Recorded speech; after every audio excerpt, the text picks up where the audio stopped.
តើពាក្យអរិយធម៌នេះមានន័យដូចម្ដេចបើបែកតាមវចនានុក្រមខ្មែររបស់សម្ដេចព្រះសង្ឃរាជជួនណាតពាក្យអរិយធម៌បាទមានន័យថាធម៌ដែលនាំឲ្យកើតសេចក្តីសុខចម្រើនបាទធម៌របស់អរិយជនទំនៀមសណ្ដាប់ល្អ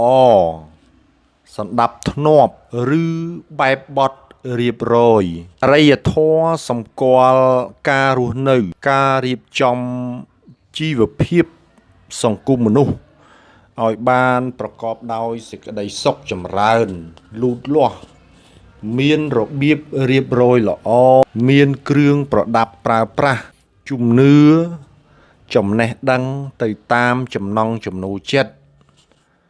គោលដៅរបស់អរិយធម៌គឺស្វែងរកសេចក្តីសុខចម្រើន